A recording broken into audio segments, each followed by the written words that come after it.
Friends, ఇవాళ నేను సింపుల్గా ఫిష్ కర్రీ ఎలా చేయాలో చేసి చూపిస్తాను. మరి మీరందరూ కూడా నా వీడియోని ఫుల్గా చూడండి, ఎక్కడా స్కిప్ చేయకండి. ముందు 1 kg ఫిష్లో ఉప్పు పసుపు వేసి బాగా శుభ్రంగా వాష్ చేసుకోవాలి.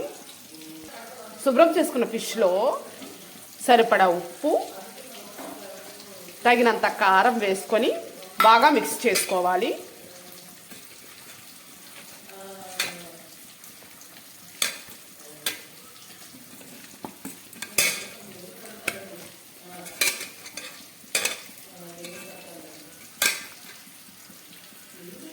ఇప్పుడు దీన్ని కొద్దిసేపు పక్కన పెట్టేసుకోవాలి. ఇప్పుడు ప్రాసెస్లోకి అయితే వెళ్దాం. కడాయిలో ఆయిల్ వేసి బాగా కాగాక అందులో ఉల్లికాడలు అయితే వేసుకోవాలి. వేసుకొని బాగా ఫ్రై చేసుకోవాలి. ఈ ఉల్లికాడలు వేసుకోవడం వల్ల ఫిష్ కర్రీ అయితే చాలా టేస్టీగా ఉంటుంది. నచ్చని వాళ్ళు స్కిప్ చేయొచ్చు.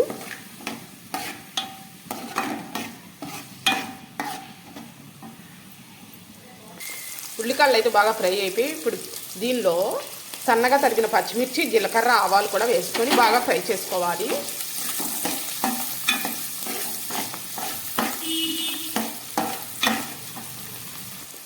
పచ్చిమిర్చి కూడా బాగా ఫ్రై అయిపోయి ఇప్పుడు దీనిలో కచ్చా పచ్చాగా గ్రైండ్ చేసుకున్న ఆనియన్స్ కూడా వేసుకొని వీటిని కూడా గోల్డెన్ కలర్ వచ్చే వరకు ఫ్రై చేసుకోవాలి.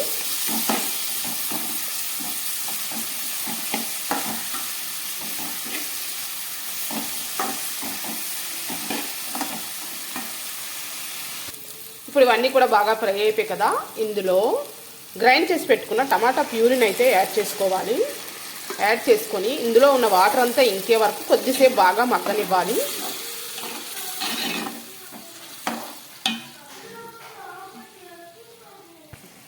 ఇప్పుడు టమాటా ప్యూరీలో ఉన్న వాటర్ అంతా ఇంకి ఆయిల్ బయటకు వచ్చింది. ఇప్పుడు ఇందులో ముందుగా ఉప్పు కారం పట్టించిన ఫిష్ అయితే యాడ్ చేసుకోవాలి. యాడ్ చేసుకొని ఒకసారి బాగా కలుపుకోవాలి.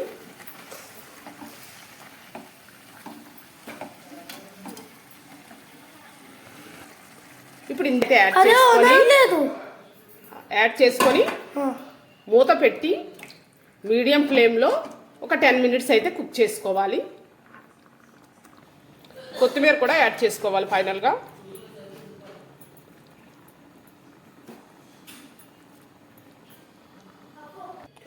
వేడి వేడి ఫిష్ కర్రీ రెడీ. వేడి వేడి అన్నంలో ఈ ఫిష్ కర్రీ వేసుకొని తింటే సూపర్గా ఉంటుంది ఫ్రెండ్స్. మరి మీరు కూడా ఒకసారి ట్రై చేయండి. ఇదైతే చాలా బాగుంటుంది. ఫిష్ కర్రీ అయితే సింపుల్గా చాలా ఈజీగా కూడా అయిపోతుంది.